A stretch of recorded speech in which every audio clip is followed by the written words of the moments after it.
ജീവിതം ഹാപ്പി ആയിട്ട് മുന്നോട്ട് പോകുന്നുണ്ട്. കാരണം കൃഷ്ണൻ കാരണം പല സ്ഥലങ്ങളിൽ ഞാനും എൻ്റെ മാതാപിതാക്കളും തലകുനിച്ച് നിൽക്കുന്ന ഒരു സാഹചര്യം ഉണ്ടായിട്ടുണ്ട്. അപ്പം ഒരൊറ്റ ആഗ്രഹം കൂടി എനിക്ക് സാധിപ്പിച്ചു കൊടുക്കാറുണ്ട്. അവർ രണ്ടുപേരും ഹജ്ജിന് പറഞ്ഞയക്കണം എന്നുണ്ട്. അല്ലടോ, കൃഷ്ണൻ കാരണം തല കുനിച്ച് നിൽക്കേണ്ട അവസ്ഥ വന്നു എന്നുള്ളതാ. എനിക്ക് മനസ്സിലായില്ല. കൃഷ്ണൻ കാരണം തല കുനിച്ച് നിൽക്കേണ്ട അവസ്ഥ വന്നു. ഉപ്പയെയും ഉമ്മയെയും എങ്ങനെ ഹജ്ജിനൊന്ന് പറഞ്ഞേക്കണം എന്ന് ആഗ്രഹമുണ്ട്. പക്ഷെ സത്യം പറയാച്ചുണ്ടെങ്കിൽ ഇവരുടെ കാട്ടിക്കൂട്ടലുകൾ കോമഡിയാണ് കേട്ടോ. ഒരുപാട് ആളുകളുടെ വെറുപ്പ് സമ്പാദിച്ചുകൊണ്ടാണ് നിൽക്കുന്നത്. ഹിന്ദുവിനും താല്പര്യമില്ല, ക്രിസ്ത്യനും താല്പര്യമില്ല, മുസ്ലിമിനും താല്പര്യമില്ല. ആ രീതിയിലേക്ക് ഇവർ തന്നെ സ്വയം പോയിട്ട് അങ്ങ് പോയി വീണതാണ്, വേറെ ഒന്നുമല്ല. പരമാവധി ആളുകൾ വീഡിയോ ഒന്ന് ലൈക്ക് അടിച്ച് കാണണേ. ഇപ്പൊ ചാനലിലെ വ്യൂ വളരെ വളരെ ഡൗൺ ആണ്. പ്രധാനപ്പെട്ട പല വാർത്തകളും ആളുകളിലേക്ക് എത്തുന്നില്ല. നിങ്ങളൊന്ന് ലൈക്ക് അടിച്ചതിന് ശേഷം, സബ്സ്ക്രൈബ് ചെയ്തതിനു ശേഷം, ഷെയറും ചെയ്തതിനു ശേഷം ഒന്ന് കാണാൻ ശ്രമിക്കുക. അപ്പൊ തുടർന്ന് കേൾക്കാം. നമുക്ക് ജസ്ന സലീം പറഞ്ഞ കുറച്ച് കാര്യങ്ങൾക്ക് മറുപടി കൊടുക്കാം. കാരണം മതം എന്ന് പറയുന്ന ഒരു സംഭവമാണ് അവരെയും എന്നെയും എല്ലായിടത്തും വല്ലാത്തൊരു പരീക്ഷണത്തിന് ഉണ്ടായി. പലരും ചോദിക്കുന്നു, മതമില്ലാത്ത ഞാൻ എന്തിനാ എൻ്റെ മാതാപിതാക്കളെ ഹജ്ജിന് പറഞ്ഞയക്കണം എന്ന് ചോദിക്കുന്നത്. ഞാനാണ് മതം ഇല്ല എന്ന് പറയുന്നത്. മതം വിട്ടു എന്നല്ല പറഞ്ഞത്. മതത്തിന്റെ പേരിൽ അറിയപ്പെടാൻ താല്പര്യമില്ല. മനുഷ്യൻ എന്നുള്ള രീതിയിൽ അറിയപ്പെടാനാണ് താല്പര്യം എന്നാണ് ഞാൻ പറഞ്ഞത്. ഓക്കെ, നല്ലൊരു കാര്യമാണ് മനുഷ്യൻ എന്ന രീതിയിൽ അറിയപ്പെടുക എന്ന് പറഞ്ഞിട്ടുണ്ടെങ്കിൽ. അപ്പൊ ഹിന്ദുവും മുസൽമാനും ക്രിസ്ത്യനൊന്നും മനുഷ്യന്മാരല്ലേ ചോദിക്കുകയാണ്. ഇപ്പൊ ഒരുപാട് ആളുകളുണ്ടോ, നന്മ ചെയ്യുന്ന ആളുകളുണ്ടോ, അതിലിപ്പോ അവരെ മതം നോക്കിയിട്ടാണ് നടക്കുന്നത്. അല്ല, ഇവിടെ ജസ്ന സലീം തന്നെയാണ് ഞാൻ മുസ്ലിം കുട്ടിയാണ് എന്ന് പറഞ്ഞുകൊണ്ട് അവരുടെ ഫോട്ടോസ് വിൽപ്പന നടത്താനുള്ള ഒരുപാട് പരിപാടിയായിട്ട് വന്നിട്ടുള്ളത്. അതായത് ഗുരുവായൂർ അമ്പലനടയിലേക്ക് വരുന്നു, തട്ടമിടുന്നു, തട്ടമിട്ട മുസ്ലിം കുട്ടി. അതൊക്കെ നമ്മൾ പറഞ്ഞതല്ല, അതൊക്കെ ഇവർ തന്നെ പറഞ്ഞതാണ്. നമുക്ക് തുടർന്ന് കേൾക്കാം. അവിടെ ഒരുപാട് മണ്ടത്തരങ്ങൾ വിളിച്ചു പറയുന്നുണ്ട്.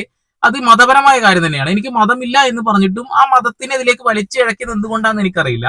ഉപ്പാക്കും ഉമ്മാക്കും ഹജ്ജിന് പോകണം. ആ ഹജ്ജിന് പോകാനുള്ള പണം ഞാൻ ഹിന്ദുവിന്റെ ദൈവമായിട്ടുള്ള കണ്ണനെ ചിത്രം വരച്ച് വിറ്റ് പൈസ ഉണ്ടാക്കി കൊടുക്കും എന്നാ പറയുന്നത്. നമുക്ക് അതിന്റെ ഇസ്ലാമിക വിധി എന്താന്നൊക്കെ നോക്കിയിട്ട് നമുക്ക് പറയാം കേട്ടോ.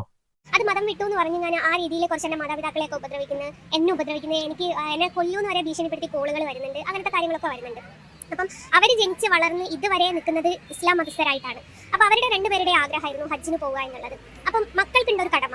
എനിക്ക് ആ ഒരു കടമയുണ്ട്. എന്നെ കൊണ്ട് പറ്റുമെങ്കിൽ അവരെ ഹജ്ജിന് പറഞ്ഞേക്കാൻ എന്നുള്ളൊരു കടമയുണ്ട്. ഹജ്ജിന് പോകുന്നതൊക്കെ നല്ല കാര്യമാണ്. ഈ ഹജ്ജിന് പോകുന്ന പണമുണ്ടല്ലോ, ആ ഒരു പണം അത് ഏത് രീതിയിൽ ഉണ്ടാക്കണമെന്ന് കൃത്യമായിട്ട് ഇസ്ലാം മതം പഠിപ്പിക്കുന്നുണ്ട്. അധ്വാനിച്ചുണ്ടാക്കുന്ന പണം ഹജ്ജിന് പോകുന്ന സമയത്ത് നമ്മൾക്കുണ്ടായ എല്ലാ കടങ്ങളും ആരുടെ കയ്യിൽ നിന്നെങ്കിലും എന്തെങ്കിലും വാങ്ങിയിട്ട് അതൊക്കെ കൊടുത്തു വിട്ടണം, നന്മകൾ ചെയ്യുക എന്നുള്ള ഒരു കാര്യമുണ്ട്. അപ്പൊ ജസ്ന സലീം കണ്ണന്റെ ഫോട്ടോ വരച്ച് കിട്ടുന്ന പൈസ കൊണ്ട് ഈ ഉപ്പയെയും ഉമ്മയെയും ഹജ്ജിന് പറഞ്ഞു വെച്ച് കഴിഞ്ഞാൽ അത് അള്ളാഹു സ്വീകരിക്കുമോ സ്വീകരിക്കില്ലയോ എന്നുള്ളൊരു കാര്യം ദയവ് ചെയ്ത് അത് അറിയുന്ന ആളുകളൊന്ന് കമന്റ് ചെയ്യണേ. അപ്പൊ എനിക്ക് എന്റെ ജോലി എന്ന് പറയുന്നത് ചിത്രം വരെയാണ്. അതും കൃഷ്ണനെ വരയ്ക്കുന്നതാണ്. അപ്പൊ എനിക്ക് ഏകദേശം 500 ഫോട്ടോ ഓർഡർ കിട്ടിയാൽ ഇവരുടെ ഈ ഒരു ആഗ്രഹത്തോട് ഞാൻ സാധിപ്പിച്ചു കൊടുക്കും. അതിന്റെ പേരിൽ എന്നെ ഒരുപാട് ആൾക്കാർ നിരന്തരമായിട്ട് ഇങ്ങനെ ഉപദ്രവിക്കുക ചെയ്യുന്നത്. കൃഷ്ണന്റെ പൈസയിൽ എങ്ങനെയാ ഹജ്ജിന് പോവുക എന്ന് ചോദിച്ചാൽ, ഹലാലായ ഏതൊരു പൈസയിലും ഹജ്ജിന് പോവാം. അപ്പൊ ഇവർ ചോദിക്കും കൃഷ്ണന്റെ പൈസ എങ്ങനെയാ ഹലാലാവുക. എന്റെ തൊഴിലാണ്. എന്റെ തൊഴിൽ എന്ന് പറയുന്നത് മാന്യമായിട്ടുള്ള തൊഴിലാണ്. ഒരാളെ മാന്യതക്കേട് വരുത്തുന്നതോ അല്ലെങ്കിൽ കട്ടിട്ടോ പിടിച്ചു വരച്ചിട്ടോ അങ്ങനത്തെ ഒന്നും ഒരു രീതിയിൽ ഉണ്ടാക്കുന്ന പൈസയല്ല. ഞാൻ ഓക്കെ, നമുക്ക് അവിടെ നിന്നാണ് തിരുത്തി തുടങ്ങാം അല്ലെ. അതായത് കണ്ണനെ വരയ്ക്കുന്ന പണം എങ്ങനെ ഹലാലാകാതെ ആവും എന്നുള്ളതാണ് ചോദ്യം. അതൊരു ഒന്നൊന്നര ചോദ്യമാണ്. ആ ചോദ്യത്തിൽ തന്നെ ഉത്തരവുണ്ട്. തൊഴിലെടുത്ത് ഞാൻ ഉണ്ടാക്കുന്ന പണമാണല്ലോ, അതെനിക്ക് ഉപയോഗിച്ചുകൂടെ എന്നുള്ളതല്ലേ. തിരുത്താം. ഒന്നാമത്തെ ഒരു കാര്യം, പ്രതിമകൾ ഉണ്ടല്ലോ, ഈ ബിംബങ്ങൾ ഉണ്ടാക്കുന്നില്ലേ, ഈ ബിംബങ്ങൾ ഇസ്ലാം മതവിശ്വാസ പ്രകാരം ഉണ്ടാക്കുന്നത് അത് തെറ്റാണ്. അങ്ങനെ ഉണ്ടാക്കാൻ പാടില്ല എന്നുള്ളതാണ്. നമുക്ക് ആദ്യം അത് വായിക്കാം.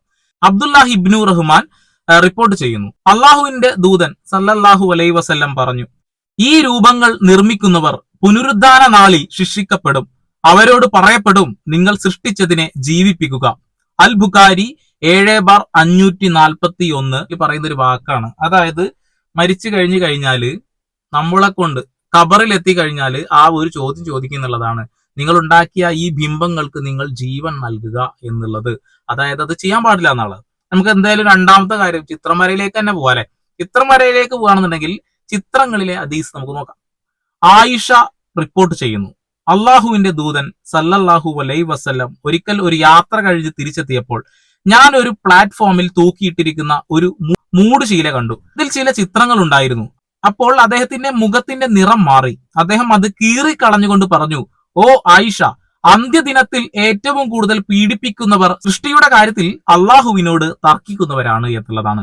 ബുഖാരി, മുസ്ലിം. ഓക്കെ, ഈ രണ്ട് കാര്യങ്ങളിൽ നിന്ന് മനസ്സിലാക്കിയ ഒരു കാര്യം ഞാൻ പറഞ്ഞേക്കാം. അതായത് ഇസ്ലാം മതവിശ്വാസ പ്രകാരം ജീവൻ ഉള്ള ഒരു വസ്തുവിനെ, അതായത് ഒരു മനുഷ്യനെ, ഒരു കുരങ്ങിനെ, ഇങ്ങനെയുള്ള കാര്യങ്ങൾ വരയ്ക്കാൻ പാടില്ല. മുഖമുള്ളതും വരയ്ക്കാൻ പാടില്ല. ഇവിടെ കണ്ണനെയാണ് വരയ്ക്കുന്നത്. കണ്ണനെ ദൈവമായിട്ട് തന്നെയാണ് ജസ്ന സലീം കാണുന്നത്. കണ്ണനെ വരയ്ക്കാൻ പാടുമോ? ഇസ്ലാം മതവിശ്വാസ പ്രകാരം മറ്റൊരു മതത്തിന്റെ ദൈവത്തെ, അങ്ങനെയാണ് പറയുന്നത്, മറ്റൊരു മതത്തിന്റെ, ഹിന്ദു വിശ്വാസ പ്രകാരമുള്ള ദൈവത്തെ വരച്ച് വിൽപ്പന നടത്തുന്ന പണം, അതുകൊണ്ട് ഒരാൾക്ക് ഹജ്ജിന് പോകാൻ പറ്റില്ല. നിങ്ങളുടെ തൊഴിൽ എന്തുമാകട്ടെ, നിങ്ങൾക്ക് മലയും കുന്നും ഒക്കെ വരയ്ക്കാം, അതിനൊരു പ്രശ്നമില്ല. നേരെ തിരിച്ച് ഒരു ഹിന്ദു ദൈവത്തെ വരയ്ക്കാൻ പറ്റില്ല. ഇത് ഞാൻ എന്റെ കയ്യിൽ നിന്ന് എടുത്തിരുന്നതല്ല, അത് യാഥാർത്ഥ്യമാണ്. അത് ഇസ്ലാം മതവിശ്വാസ പ്രകാരമുള്ള കാര്യമാണ്.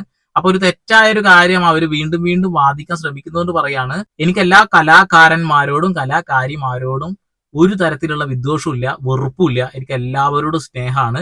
പക്ഷെ അത് വെച്ചുകൊണ്ട് ഇങ്ങനെയാണ് അങ്ങനെയാണെന്ന് പറയുമ്പോൾ നമുക്ക് അതിലുള്ള കാര്യം പറയാതിരിക്കാൻ കഴിയില്ല. അതുകൊണ്ടാണ്, വേറെ വെറുപ്പൊന്നും എന്നോട് തോന്നല്ലേ, ഞാനൊരു ആർട്ടിസ്റ്റ് ആണ്, അതുകൊണ്ട് പറയുകയാണ്. നമുക്ക് തുടർന്ന് കേൾക്കാം.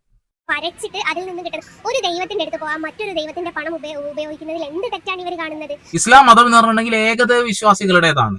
അവിടെ മറ്റൊരു ദൈവത്തിന് സ്ഥാനമില്ല, അല്ലെ?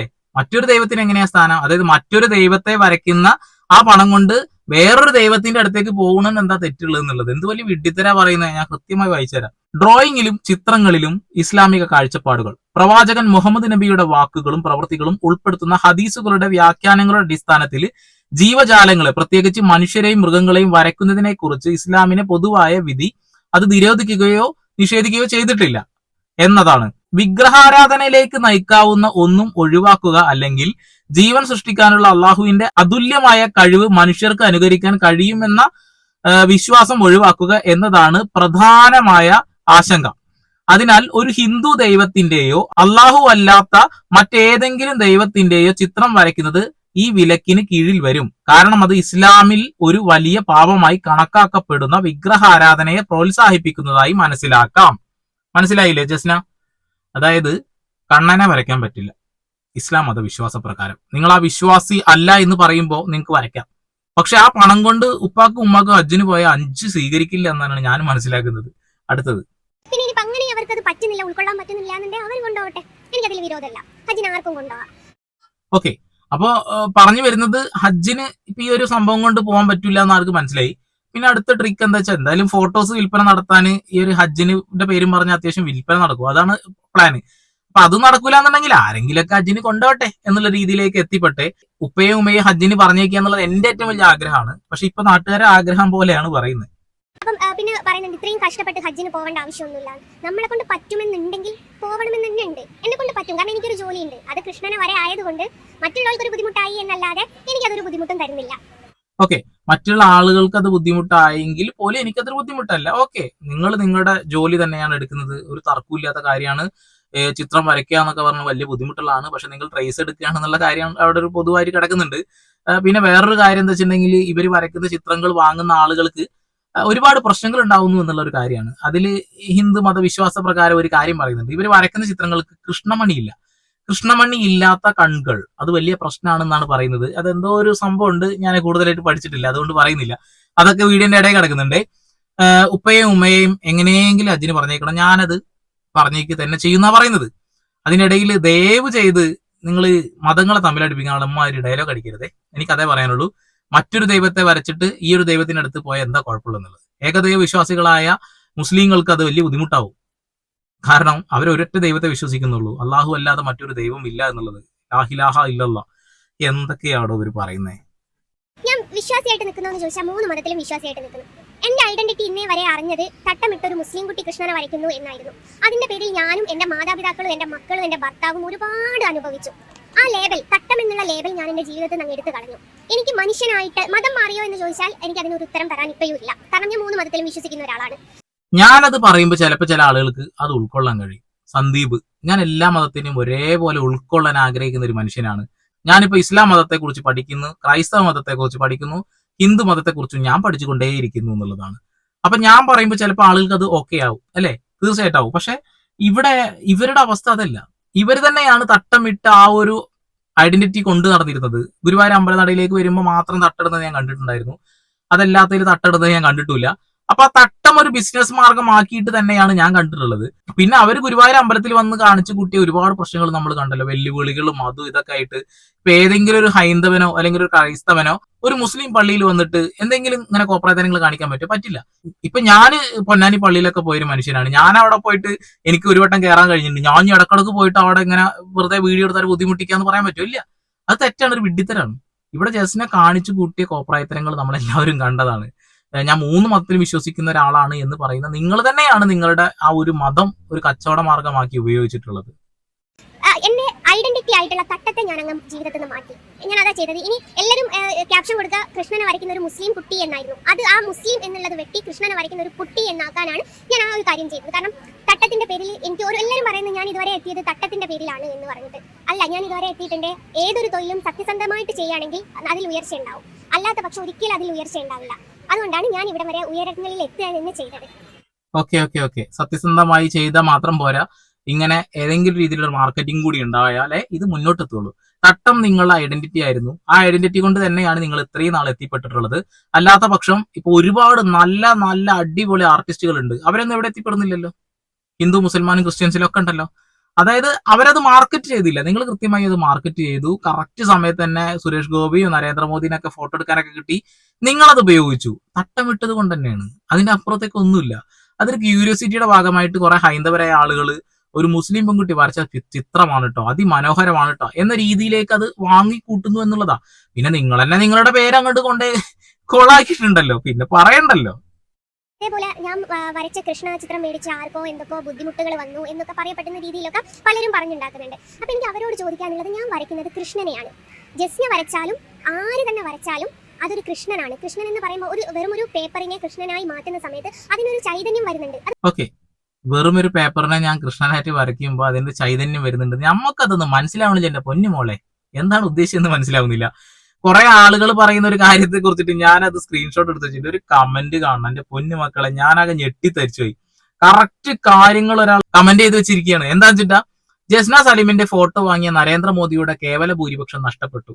ജസ്ന സലീമിന്റെ ഫോട്ടോ വാങ്ങിയ കുമ്മനം രാജശേഖരൻ ചേട്ടൻ തെരഞ്ഞെടുപ്പിൽ പരാജയപ്പെട്ടു. ജസ്ന സലീമിന്റെ ഫോട്ടോ വാങ്ങിയ ദിലീപിന്റെ കാര്യം തീരുമാനമായി. ജസ്ന സലീമിന്റെ ഫോട്ടോ വാങ്ങിയ മോഹൻലാൽ ചെയ്യാത്ത കുറ്റത്തിന് പഴി കേൾക്കുന്നു. ജസ്ന സലീമിന്റെ ഫോട്ടോ വാങ്ങിയ സുരേഷ് ഗോപി ഏറ്റുവാങ്ങുന്ന ട്രോളുകൾക്ക് കയ്യും കണക്കുമില്ല. ജസ്ന സലീമിന്റെ ഫോട്ടോ വാങ്ങിയ ഉണ്ണി മുകുന്ദൻ മാളികപ്പുറത്തിന് ശേഷം ക്ലിക്ക് ആകുന്നില്ല. ജസ്ന സലീമിന്റെ ഫോട്ടോ വാങ്ങിയ ഗോകുലം ഗോപാലിനെതിരെ ഏതോ ഏജൻസി അന്വേഷണം പുറപ്പെടുവിച്ചു. ഇതൊക്കെ സംഭവിച്ചിട്ടും ജസ്ന സലീം പറയുന്നത് എന്റെ ഫോട്ടോ വാങ്ങി വീട്ടിൽ വെച്ച ശങ്കരൻകുട്ടിയുടെ ഭാര്യയ്ക്ക് ദിവ്യഗർഭം ഉണ്ടായി എന്നാണെന്ന്. ഞാനല്ലട്ടാ, എന്റെ കയ്യിൽ നിന്ന് തന്നതല്ലട്ടാ, ഞാൻ അതിനുള്ള മറുപടി തന്നതാണ്. പോസിറ്റീവായിട്ട് എല്ലാവരും ഒരു ഷോപ്പിൽ നിന്ന് ഒരു ചിത്രം മേടിക്കുകയാണെങ്കിൽ പോലും അത് ജീവനുള്ളൊരു ദൈവമാണ് എന്നുള്ള രീതിയിലാണ് ഹിന്ദു മതസ്ഥർ വീട്ടിലേക്ക് കൊണ്ടുവരുന്നത്. അപ്പം ഞാനൊന്ന് ചോദിക്കട്ടെ, എങ്ങനെയാണ് കൃഷ്ണൻ ഒരാളെ ഉപദ്രവിക്കുക എന്ന് പറയുന്നത്? ഇനിയിപ്പോൾ ഞാൻ വരച്ച ഫോട്ടോ മേടിച്ച ആൾക്കാർക്ക് ദോഷങ്ങൾ ഉണ്ടായി എന്ന് പറയുന്നത്, ഞാൻ വരച്ചതായാലും കൃഷ്ണൻ അല്ലാതായി മാറുമോ? ഓക്കെ, ഈ ഒരു സ്ഥലത്താണ് എനിക്ക് ആ ഒരു കാര്യം പറയാൻ ആഗ്രഹിക്കുന്നത്. അതായത് ഇവർ പറഞ്ഞൊരു കാര്യം എന്താ വെച്ചിട്ടുണ്ടെങ്കിൽ, നമ്മൾ ജീവൻ തുളുമ്പുന്ന ചിത്രം വാങ്ങുന്നു, അതായത് അതിൽ ചൈതന്യം ഉണ്ട് എന്നുള്ളതാ. ഇതാണ് ഇസ്ലാമിൽ കൃത്യമായിട്ട് പറഞ്ഞിട്ടുള്ള ഒരു കാര്യം. ഒരു ചിത്രം വരയ്ക്കുമ്പോൾ അതൊരു മനുഷ്യരൂപമാണെന്നുണ്ടെങ്കിൽ അത് ഇസ്ലാം മതവിശ്വാസ പ്രകാരം തെറ്റാണ്, രൂപങ്ങൾ വരയ്ക്കാൻ പാടില്ല എന്നുള്ളതാണ്. ആ ഒരു കാര്യം നിങ്ങൾ തന്നെ ചൂണ്ടിക്കാണിച്ചിട്ടുണ്ടേ, അടിപൊളി. ഇപ്പോ ഉപ്പയും ഉമ്മൊക്കെ നല്ല അടിപൊളി ദീനിയായിട്ടുള്ള കറക്റ്റ് നിസ്കാരം കാര്യങ്ങളൊക്കെ ആയിട്ട് പോണ ആളുകളാണെങ്കിൽ അവർക്ക് കൃത്യമായിട്ട് ഈ കാര്യങ്ങൾ മനസ്സിലാവും. ഈ പണം കൊണ്ട് പോയി കഴിഞ്ഞിട്ടുണ്ടെങ്കിൽ സ്വീകരിക്കില്ല എന്നുള്ളത്. കൃഷ്ണൻ ആരെയാ ഉപദ്രവിച്ച ചരിത്രം ഉള്ളത് ഞാൻ ഇതുവരെ കേട്ടിട്ടില്ല കേട്ടോ. പലരെയും പരീക്ഷിച്ച ചരിത്രങ്ങൾ കേട്ടിട്ടുണ്ട്. അതിലത്തെ ഏറ്റവും വലിയ ഉദാഹരണം ഞാൻ തന്നെയാണ്. എന്നെ അത്രമേൽ പരീക്ഷിച്ചിട്ടുണ്ട്, പക്ഷെ കൈ ഒഴിഞ്ഞിട്ടില്ല. ഓക്കെ, മിക്കവാറും അധികം വൈകാതെ കൈ ഒഴിയും. വീണ്ടും പുതിയ ട്രിക്കറ്റ് 500 ഫോട്ടോ എങ്ങനെയെങ്കിലും ഒന്ന് ഓർഡർ ആക്കി കിട്ടണം, അതിനുവേണ്ടി വന്നതാണ്. എന്തായാലും നിങ്ങൾ നിങ്ങളുടെ കഴിവ് ഉപയോഗിച്ചുകൊണ്ട് പരമാവധി ബിസിനസ് നടത്തിക്കൊണ്ടിരിക്കുന്നുണ്ട്. നിങ്ങളെ സപ്പോർട്ടായിട്ട് ഇങ്ങനെയുള്ള ചാനലുകൾ വരുമ്പോഴും അത് നല്ല രീതിയിൽ നടക്കുന്നുണ്ട്. ഒരു കലാകാരി എന്ന നിലയ്ക്ക് ഞാൻ നിങ്ങളെ ഒരിക്കലും നിരുത്സാഹപ്പെടുത്തില്ല, നല്ല കാര്യമാണ്. അതിലേക്ക് മതത്തിനെ കുത്തിക്കയറ്റി വെക്കുമ്പോഴാണ് ഈ പ്രശ്നങ്ങൾ വരുന്നത്. നിങ്ങൾ തന്നെ ഈ ചർച്ചയുടെ ആവശ്യം തന്നെ ഉണ്ടാകുന്നില്ല. ഇപ്പൊ ഹജ്ജിന് വിടാനായിരുന്നു കാര്യം കൂടി പറയേണ്ട ആവശ്യം ഉണ്ടാകുന്നില്ല. ചിത്രം വെക്കാനാണെന്ന് പറഞ്ഞിട്ട് എന്തെങ്കിലും പറഞ്ഞാൽ തന്നെ ആളുകൾ വാങ്ങൂലേ? അപ്പൊ ആവശ്യമില്ലാതെ വീണ്ടും അത് കുത്തിക്കയറ്റിയിട്ട് ചിലരുടെ കുറച്ചധികം സ്ത്രീകൾ ഈ അമ്പലത്തിന്റെ പ്രശ്നങ്ങളും കാര്യങ്ങളൊക്കെ ആയിട്ട് എന്നോട് ചിത്രം മേടിക്കരുത് നിരന്തരം വീഡിയോസ് പോസ്റ്റ് ചെയ്യുന്നുണ്ട്. അതിന്റെ പേരിൽ എനിക്ക് ഭയങ്കര ബുദ്ധിമുട്ട് ഉണ്ടാവുന്നുണ്ട്. പക്ഷേ എന്തുകൊണ്ട് എന്നോട് അവർ ചിന്തിക്കണ്ടേ? ഞാനൊരു ചിത്രത്തെ, അതും ഒരു ദൈവത്തെ വരയ്ക്കുമ്പോൾ രണ്ട് കൈയും കൂട്ടി സ്വീകരിക്കുന്ന സ്ഥലത്ത് ഞാൻ പറഞ്ഞു എനിക്കൊരു തെറ്റ് പറ്റിപ്പോയി, ആ തെറ്റ് ഞാൻ മാപ്പ് ചോദിച്ചു, തിരുത്താൻ തയ്യാറായി. എന്നിട്ടും ഇവരാരും എന്തായാലും ഉൾക്കൊള്ളാത്തത്? ഞാനൊരു മുസ്ലിം കുട്ടിയായിട്ടോ. എന്നിട്ട് ആ പേര് ലേബൽ തന്നെ ഞാൻ ഒഴിവാക്കി കൃഷ്ണന് വേണ്ടിയിട്ട്. കൃഷ്ണന് വേണ്ടിയിട്ട് മുസ്ലിം കുട്ടി എന്ന പേര് പോലും ഞാൻ ഒഴിവാക്കി. കണ്ടില്ലേ, അവിടെ ആർക്ക് വേണ്ടിയിട്ട് ആ പേര് ഒഴിവാക്കിയത്? കൃഷ്ണന് വേണ്ടിയിട്ട്. അപ്പൊ ആർക്കാണ് അപമാനമായത്? കൃഷ്ണന്. ഇവർക്കെതിരെ ശബ്ദമുയർത്തിയ ഒരുപാട് സ്ത്രീകളുണ്ട്.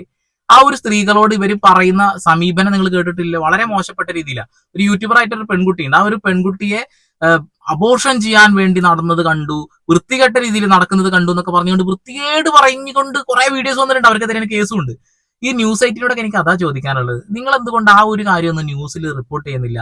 ഇപ്പൊ ജസ്ന സലീമിന്റെ ചിത്രം വരെ മാത്രമാണ് നിങ്ങൾക്ക് പ്രശ്നം. ജസ്ന സലീമിന്റെ വായ കൊണ്ട് നാക്കുകൊണ്ട് പറഞ്ഞ കുറച്ച് കാര്യങ്ങളുണ്ട്. ഒരു പെൺകുട്ടിയെ വളരെ മോശപ്പെട്ട രീതിയിൽ ചിത്രീകരിച്ചിട്ടുണ്ട്. അതിനെ കുറിച്ചിട്ടൊന്നും പറഞ്ഞിട്ടില്ല. കൃഷ്ണന് വേണ്ടിയിട്ട് ഞാൻ ആ മുസ്ലിം നാമം തന്നെ, അല്ലെങ്കിൽ മുസ്ലിം എന്ന ഒരു സംബോധന ഒഴിവാക്കി എന്നുള്ളത് അതന്നെ വലിയ അപമാനമാണ്. അതൊരു അപകീർത്തിപ്പെടുത്തലാണ്, കണ്ണനെ അപകീർത്തിപ്പെടുത്തലാണ് അതൊക്കെ. ബിസിനസിന് വേണ്ടിയിട്ടാണെങ്കിൽ എനിക്ക് എന്തൊക്കെ ബിസിനസ് ചെയ്യാം? ഇല്ല, ഇപ്പോഴത്തെ കാലത്ത് ബിസിനസ് ചെയ്യാൻ ഇപ്പൊ വലിയ ബുദ്ധിമുട്ടൊന്നുമില്ലല്ലോ. എന്നിട്ട് ഇത്രയും ശത്രുക്കൾ ഉണ്ടായിട്ട്, ഇത്രയും ബുദ്ധിമുട്ടുണ്ടായിട്ട് കൃഷ്ണനെ ചേർത്ത് പിടിക്കുമ്പോൾ എന്തുകൊണ്ട് അവരെന്നെ ചേർത്ത് പിടിക്കുന്നില്ല? എനിക്ക് ആരുമില്ല, എനിക്ക് എന്റെ മതസ്ഥരില്ല, ഹിന്ദു മതസ്ഥരില്ല, കുടുംബമില്ല, കൂട്ടുകാരില്ല, അയൽവക്കമില്ല, ആരും ഇല്ലാണ്ടായി മാറി. ഒക്കെ ഈ കൃഷ്ണനെ വരച്ചതിന്റെ പേരില്ല. എന്നാൽ ആരെങ്കിലും ഒരാൾ ഇത് കേട്ടിട്ടൊന്ന് ചേർത്ത് പിടിക്കാൻ വരിക, അതാരും ചെയ്യുന്നില്ല. അതിന് മാത്രം എന്ത് പാവാ ഞാൻ ചെയ്തത്? ഒക്കെ കൃഷ്ണന്റെ തലയിലാണ് ഇപ്പോഴും നിങ്ങൾ വെച്ചിട്ടുള്ളത്. അതായത് ഇതൊക്കെ ചെയ്ത് കൃഷ്ണന്റെ കാരണമാണ്. എനിക്കിപ്പോ മുസ്ലിം ആയി തുടരാൻ പറ്റാത്ത കൃഷ്ണൻ കാരനാണ്, അയൽവാസികൾ ഇല്ലാത്തത് കൃഷ്ണൻ കാരനാണ് എന്നുള്ളതാണ്. നിങ്ങൾ നാക്കുകൊണ്ട് ഒരുപാട് ആളുകളെ വേട്ടയാടിയിട്ടുണ്ടല്ലോ, നിങ്ങൾക്കെതിരെ ഒരുപാട് പ്രശ്നങ്ങൾ ഉണ്ടായിട്ടുണ്ട്, നിങ്ങൾ അങ്ങോട്ട് പ്രശ്നം ഉണ്ടാക്കിയിട്ടുണ്ട്. ഇതൊക്കെ ആളുകൾ മറക്കുക എങ്ങനെ? എനിക്ക് തോന്നുന്നില്ല ആളുകൾ മറക്കുന്നൊന്നും. ആളുകളുടെ മനസ്സിൽ അത് തന്നെ കിടക്കും എന്നുള്ളതാണ്. ഇനിയിപ്പോ എത്ര വെള്ള പൂശിയാലും ആ ചുമര് വെള്ള പൂശി തീർക്കാൻ കഴിയില്ല. കാരണം അത്ര അധികം സംഭവങ്ങൾ അവിടെ കിടക്കുന്നുണ്ട്, ഫ്ലാഷ് ബാക്ക് ഒരുപാട് കിടക്കുന്നുണ്ട് എന്നുള്ളതാണ്. ഇവിടെ ഹിന്ദു മുസൽമാനും ക്രിസ്ത്യനും സമാധാനത്തോട് കൂടി പോണ സമയത്ത് നിങ്ങളാണ് ഇങ്ങനെയുള്ള കാര്യങ്ങൾ പുറത്തേക്ക് കൊണ്ടുവന്നിട്ട് ഒരു പ്രശ്നത്തിലേക്ക് നയിക്കുന്നത്. മനസ്സിലാക്കിയേ കൊള്ളാം. ഇപ്പോഴും നിങ്ങൾ കണ്ണനെയാണ് പഴിചാരിക്കൊണ്ടിരിക്കുന്നത്. എനിക്ക് ഏകദേശം 500 ഫോട്ടോന്റെ ഓർഡർ. ഞാൻ ആരോടും ഒരു രൂപ പോലും വെറുതെ ചോദിക്കുന്നില്ല, ഒരു സഹായം പോലും വെറുതെ ചെയ്തു തരണം എന്ന് പറയുന്നില്ല. എന്റെ ഒരു കഴിവ് അത് നിങ്ങൾക്ക് മേടിക്കാൻ പറ്റുമെങ്കിൽ എന്നെ മേടിച്ച് സഹായിക്കണം. എനിക്ക് എന്റെ മാതാപിതാക്കളുടെ ആ ഒരു ആഗ്രഹവും കൂടി സാധിപ്പിച്ചു കൊടുക്കണം. കാരണം ഒരു ഹാർട്ട് പേഷ്യന്റ് ആണ്, എത്ര കാലം ഉണ്ടാവും എന്ന് പറയാൻ പറ്റില്ല. ഞാൻ തന്നെ എത്ര കാലം ഉണ്ടാവും എന്ന് പറയാൻ പറ്റില്ല. അപ്പൊ ഇവരുടെ ഈ ഒരു ആഗ്രഹം സാധിപ്പിച്ചു കൊടുക്കണം. ഓക്കെ, നിങ്ങൾ തന്നെ പറ, മുസ്ലിങ്ങളായിട്ടുള്ള ആരെങ്കിലും ഈ വീഡിയോ കാണുന്നുണ്ടെങ്കിൽ അവരോട് ചോദിക്കുകയാണ്, ഇങ്ങനെ മറ്റൊരു ദൈവത്തെ ചിത്രം വരച്ചു കഴിഞ്ഞിട്ടുണ്ടെങ്കിൽ ആ ഹജ്ജ് അള്ളാഹു സ്വീകരിക്കുമോ? ചോദിക്കുകയാണ്. ഞാൻ മനസ്സിലാക്കിയതിന്റെ അടിസ്ഥാനത്തിൽ അത് സ്വീകരിക്കില്ല. ഹലാലാണോ അല്ലാത്തതാണോ എന്നല്ല ചോദ്യം. ഈ ഒരു ഫണ്ട് അള്ളാഹു അല്ലാതെ മറ്റൊരു ദൈവമില്ല എന്ന് വിശ്വസിക്കുന്ന, ആരാധിക്കുന്ന മുസ്ലിങ്ങൾക്ക് ഇങ്ങനെ കണ്ണന്റെ ചിത്രം വരച്ച് കിട്ടുന്ന പണം കൊണ്ട് പോയാൽ അത് സ്വീകരിക്കുമോ? സ്വീകരിക്കില്ല എന്ന് ഞാൻ വിശ്വസിക്കുന്നു. നിങ്ങൾ കമന്റ് ചെയ്യണം കേട്ടോ. പരമാവധി ഷെയർ ചെയ്യാനും ലൈക്ക് അടിക്കാനും ശ്രമിക്കണേ. കാരണം ഞാൻ പറഞ്ഞല്ലോ, തുടക്കത്തിലും പറഞ്ഞു, ചാനൽ ഭയങ്കര ഡൗൺ ആയിക്കൊണ്ടിരിക്കുകയാണ്. പല നല്ല കാര്യങ്ങളും ജനങ്ങളിലേക്ക് എത്താതെ പോകുന്നത് എന്ത് ചെയ്യാനാ, നമ്മുടെ ഒരു അവസ്ഥയാണ്. ഈ ഒരു ചാനലിൽ നിന്ന് കിട്ടുന്ന പണം കൊണ്ട് ഞാൻ ഒരുപാട് ചാറ്റ് ചെയ്യുന്നുണ്ട്. ഒരുപക്ഷെ ഞാൻ ചാനലിൽ നിന്ന് കിട്ടുന്ന ഫണ്ടും പിന്നെ ഞാൻ പണിക്ക് പോയിട്ടുണ്ടാക്കുന്ന പണവും ചേർത്ത് വെച്ചുകൊണ്ടാണ് ആ ചാരിറ്റി ഒക്കെ ചെയ്തുകൊണ്ടിരിക്കുന്നത്. ഇപ്പൊ ഡൗൺ ആയിക്കൊണ്ടിരിക്കുമ്പോൾ പൂർണ്ണമായിട്ടും ഇത് ഉപേക്ഷിച്ച്, യൂട്യൂബ് ചാനൽ തന്നെ ഉപേക്ഷിച്ച് എന്റെ കോൺട്രാക്ട് വർക്കിലേക്ക് തന്നെ പോകേണ്ട ഒരു അവസ്ഥയിലേക്ക് പോകുന്നു എന്നൊരു ഡൗട്ട് എനിക്ക് തോന്നുന്നു. ഇതാവുമ്പോൾ എനിക്കൊരു ഉപകാരമായിരുന്നു, ഈ ചാനലിൽ നിന്ന് കിട്ടുന്ന ഒരു ഫണ്ടും ഒരു ഉപകാരമായിരുന്നു എന്നുള്ളതാണ്. കാരണം പകുതി അവിടെ പണിയെടുത്താൽ മതി, പകുതി ഇവിടെ പണിയെടുത്താൽ മതിയല്ലോ. അപ്പൊ അത് ഡൗൺ ആവുന്നുണ്ടെന്ന് കേൾക്കുമ്പോൾ മനസ്സിന്റെ ഒരു സങ്കടം. അപ്പൊ പരമാവധി ഒന്ന് ഷെയർ ചെയ്തിട്ട് കൂടുതൽ ആളുകളിലേക്ക് എത്തിച്ചിട്ട് കാണുക. വീണ്ടും വരെ പുതിയ വാർത്താ വിശേഷങ്ങളുമായി സന്ദീപ് പോൾ സൈനിങ് ഓഫ്.